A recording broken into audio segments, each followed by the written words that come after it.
Olá, companheiros e companheiras, que a paz de Jesus continue em nossos corações, que a gente possa refletir um pouco mais do Evangelho do Cristo, que é o roteiro que precisamos seguir para adquirir a tão chamada, ou melhor dizendo, alcançar a tão chamada salvação, que para nós espíritas significa o bom cumprimento das nossas tarefas enquanto encarnados, de forma a termos progresso na vida espiritual até alcançarmos um dia a perfeição espiritual e, consequentemente, a felicidade a que todos buscamos.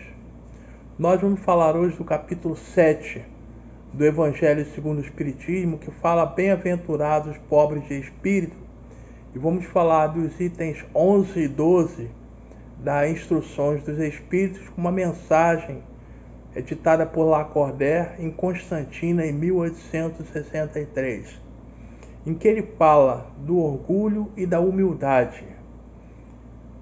E nós estamos estudando ao longo desse capítulo, nós falamos que quando Jesus exaltou bem-aventurados os pobres de espírito, e que nós falamos que pobre de espírito não é essa conotação que hoje é dada daqueles que são baldos de inteligência ou de instrução intelectual, mas sim, quando Jesus se referia aos pobres de espírito, aqueles que tinham o coração aberto para aprender e para aceitar, de acordo com o grau de maturidade de cada um, aquilo que ele explanava a respeito do seu evangelho de luz e sabedoria. Depois nós fomos estudando quando Jesus dá graças a Deus por ter ocultado essas mensagens, essas instruções dos doutos e prudentes.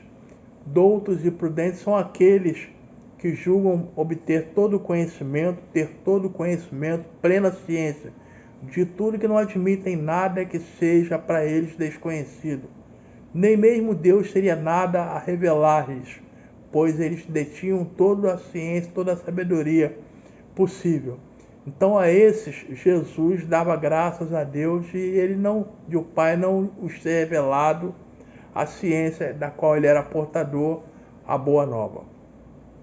E hoje, quando Lacordaire fala da orgulho e da humildade, nós vemos que são as duas situações em que se enquadra tanto os doutos e prudentes quanto os pobres de espírito.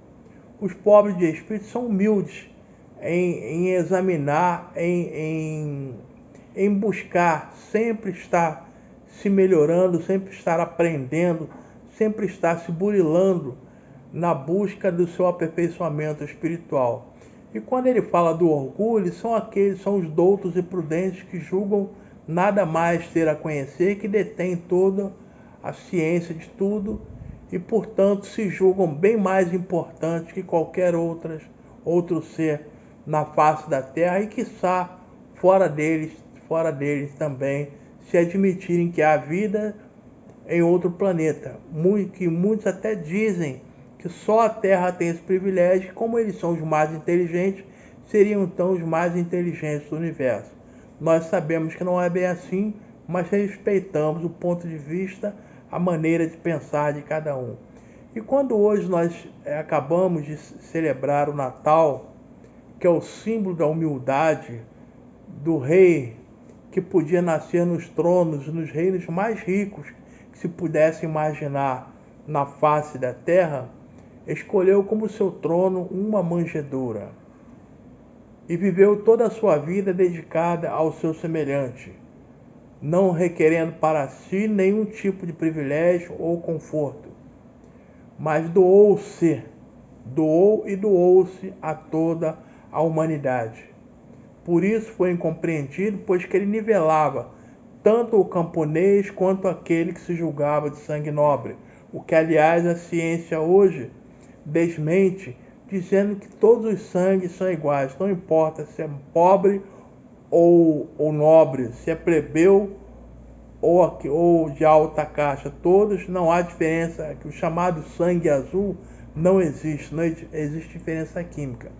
Mas Jesus, quando aqui esteve na sociedade hebraica, que era dividida em castas, ainda tinha um poder maior, que era Roma, nivelou tanto o camponês quanto aquele que detinha o maior poder temporal.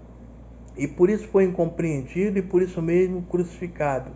Mas jamais deixou para outra oportunidade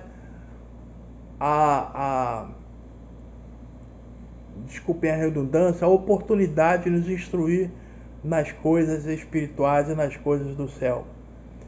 E tanto que ele fala quando alguém diz, que pergunta se ele é rei, ele diz: não, sou realmente rei, mas o meu reino não é deste mundo. Se assim o fosse, minha gente o teria me salvado e não deixado cair em suas mãos. Então Jesus se refere a outro tipo de reino. O reino que nós buscamos, que é o reino de Deus, que quando ele nos alerta, quando disserem o Cristo está aqui ou ali, não acrediteis absolutamente, pois que o reino de Deus, o Cristo, e consequentemente a sua doutrina e o reino de Deus está dentro de cada um de nós.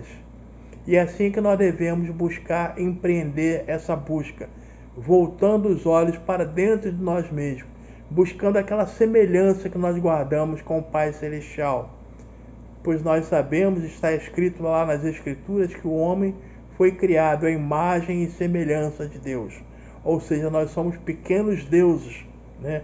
Com todas as qualidades de Deus, num potencial muito menor, logicamente, pois que Deus é único e Ele é soberanamente justo e bom e onipotente, ou seja, só Ele tem todo o poder e a glória. E a nós, como seus filhos, por herança, temos também as suas qualidades, mas precisamos exercer essas qualidades que até então se encontram adormecidas exatamente pelo orgulho, por nos julgarmos sempre superiores àqueles nossos companheiros de humanidade. Se olhamos o pedinte, achamos que somos superiores a ele porque não temos carência material.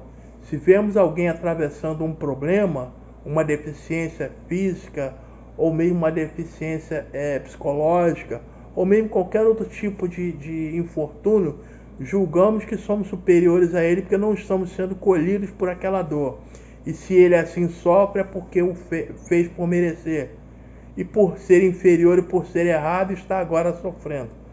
Logicamente, cada um de nós tem o nosso tipo de sofrimento, cada um de nós tem o nosso infortúnio, mas todos nós somos iguais. Lacordaire nos chama a atenção para um detalhe muito interessante que quase passa desapercebido, que ele fala que nós deveremos ser humildes, ao contrário de ser orgulhosos, porque só assim poderemos ser caridosos.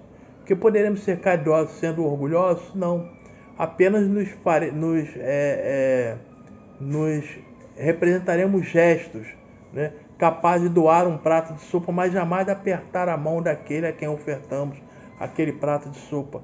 Fazemos muitas vezes a benemerência para sermos notados perante a sociedade. É o orgulho exaltando a nossa personalidade. Então devemos exercitar a nossa humildade, não porque Deus precise das nossas demonstrações, mas para que o nosso espírito, nós em espírito, melhor dizendo, possamos nos aclimatar e nos acostumar de que todos nós somos irmãos e ninguém é melhor que o outro.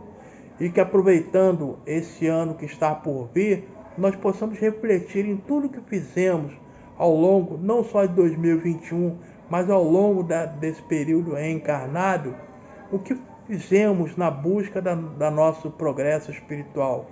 Se não está na hora de refletir, retomar uma nova caminhada, uma nova trajetória, buscando novos horizontes, e a começar por exercer a humildade. Não a humildade da boca para fora, porque aquele que fala que é humilde, na verdade não é. Porque aquele que é humilde não reconhece as suas qualidades, né? Ele simplesmente o é. Que Deus possa nos abençoar, possa nos proporcionar um ano de 2022 com muita saúde, muita paz, pleno de realizações no bem.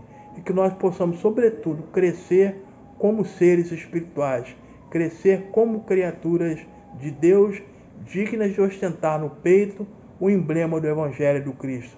Muita paz a todos, muito obrigado, até uma nova oportunidade. Que Deus nos proteja a todos.